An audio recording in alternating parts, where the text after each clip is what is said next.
Então, Lavota nova, isso. Diante desse cenário, né? Vamos colocar que existe o risco e como é que a gente pode balancear o risco, né? Porque de um lado a gente está colocando Você tá no manicômio querendo controlar o uso de droga, é Exato. isso? Então, o que a gente pode fazer, dar de dica para as pessoas prolongarem a sua vida dentro do esporte? Então, primeira coisa é fazer cardio. E isso é, assim, essencial de uma maneira que o pessoal... A gente faz piada. É muito engraçado. As pessoas fazem piada comigo dizendo que eu gosto de fazer cardio. Meu amigo, não existe o que você gosta ou não fazer quando você é um atleta. Existe o que precisa ser feito. Eu faço cardio todo dia porque eu preciso fazer cardio todo dia. Mas, Renato, você está em algum projeto? Você está em alguma preparação? Não, amigo. Projeto de vida. Meu projeto de vida. Eu faço cardio para viver. Exato, eu faço cardio para o meu sistema cardiovascular. Doutor, quais são os benefícios do exercício cardiovascular para uma pessoa que visa o fisiculturismo, visa um corpo volumoso a nível muscular? O coração ele vai ter uma adaptação mista, né, do treinamento de força ou eventualmente do treinamento aeróbio. Se você pegar quem faz só um treinamento de endurance, por exemplo, um ciclista, um corredor, um maratonista, a adaptação cardiovascular dele, a morfologia cardíaca, né, e até a função, é diferente de quem faz treinamento de força.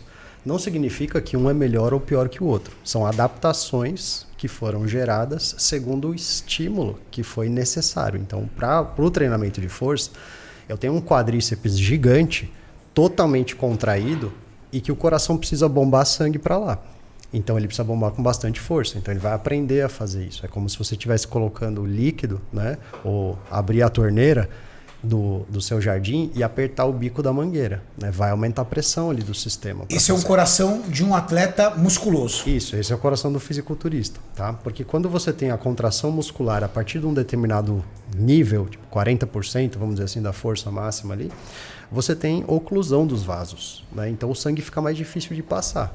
Então você vai aumentar a pressão, o coração vai ter que bombar com mais força, então ele vai hipertrofiar a parede. Mas é uma adaptação fisiológica. Ter uma parede hipertrofiada é um risco cardíaco? Não necessariamente. Porque o último exame que eu fiz mostrou que, eu não vou chutar aqui para não falar besteira, mas um dos lados da parede do meu coração era hipertrofiado. Esquerda. Aí ele virou... Esquerda, provavelmente. Ele virou, aí o cardiologista virou e falou assim... Aí o cardiologista entrou em pânico, né? Aí ele, não, você vai ter que fazer um exame disso, você vai ter que fazer um exame daquilo, você vai ter que fazer um exame daquilo outro, fazer o exame daquilo outro. Eu falei, não, tudo bem. Aí... Eu liguei pro Muzi e falei com o Muzi falou assim, calma, Renato, é um coração de um atleta de fisiculturismo. Eu acho que ele não percebeu isso. Ou talvez ele nem saiba o que é o fisiculturismo. É o coração de um atleta que pesa mais de 100 quilos. Existem parâmetros, obviamente, né? Porque, por exemplo, você pode ter uma má adaptação cardíaca ao treinamento. Por exemplo, a gente tem casos, lembra no futebol, do Serginho, por exemplo, teve vários jogadores de futebol que tinham hipertrofia cardíaca patológica.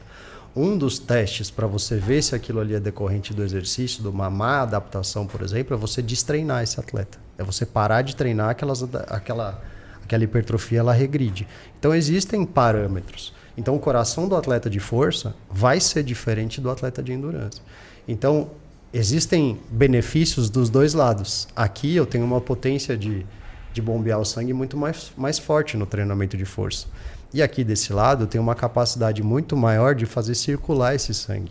Porque o exercício aeróbio faz isso, né? Ele circula muito mais o sangue do que propriamente dito o treinamento de força. Então essa adaptação mista, ela é muito importante. Eu trouxe uma imagem ali que pode colocar, Mauricião, por favor. Já está na tela já. Então, doutor, fala pra gente do volume.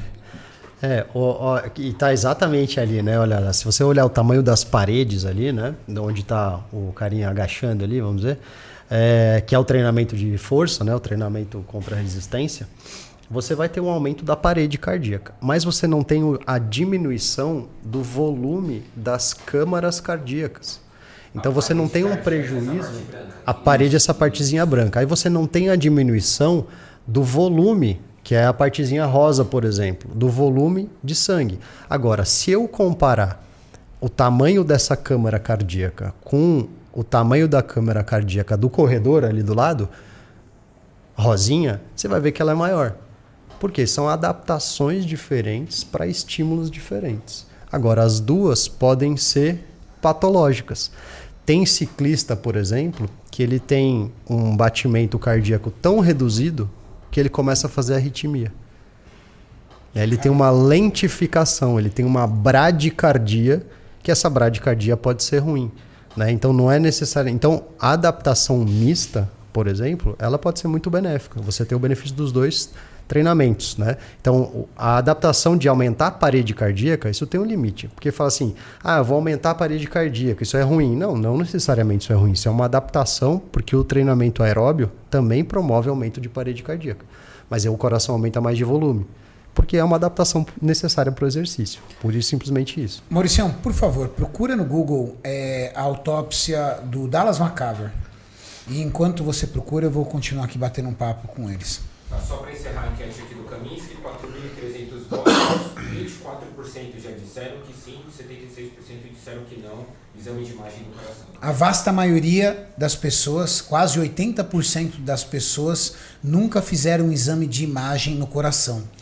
Qual é a grande vantagem da realização do exame de imagem, ou se os exames de sangue não são consistentes para uma avaliação correta cardíaca, Cami? Eu trouxe essa enquete pelo seguinte, muita gente já tem um problema cardíaco. Anota aí que a gente vai marcar nosso exame de imagem cardíaco, tá? Ô, Renato, depois eu dessa... com medo, cara. Não, anota aí que eu vou fazer essa desgraça desse exame essa semana. Eu fiquei com medo na hora que você falou do seu coração, Renato. Renato, você não pode morrer, Renato. Não pode. Você não pode morrer. Vai dar B.O. pra muita gente. Né? Vai ter gente chorando mais, outros chorando menos, né, Julião? Mas eu trouxe essa... Vai foder a vida de meio mundo. Vai foder a vida de meio mundo, Renato. Mas continua, Cami, por favor. Eu trouxe essa enquete só pra gente pensar que muitas pessoas, elas já podem ter um problema cardíaco prévio ao uso de qualquer coisa. Da mesma forma, muitas pessoas podem ser infértil e nunca usou nada de testosterona. E aí o cara faz um ciclo, ele vai culpar pro resto da vida a testosterona de ter ficado infértil, mas ele já era. Da mesma forma, se a pessoa já tem uma má formação cardíaca, já tem alguma patologia, sem nunca ter usado nada, caso ela use, ela vai pôr o resto da vida a culpa no esteroide, sendo que ela já tinha alguma coisa que ela nunca enxergou. Né? O exame de imagem é para ver as câmaras mesmo, tamanho da câmara, funcionamento, válvula, né? E muita gente simplesmente nunca soube. Eu tive colega que faleceu e depois de morto descobriu que tinha problema em válvula. Então, assim, é importante que antes de você tomar uma decisão de eu quero fazer uso, né? Eu acho que vai me fazer bem, você investigue se você já não tem um problema que vai representar um risco muito maior de você desenvolver uma patologia.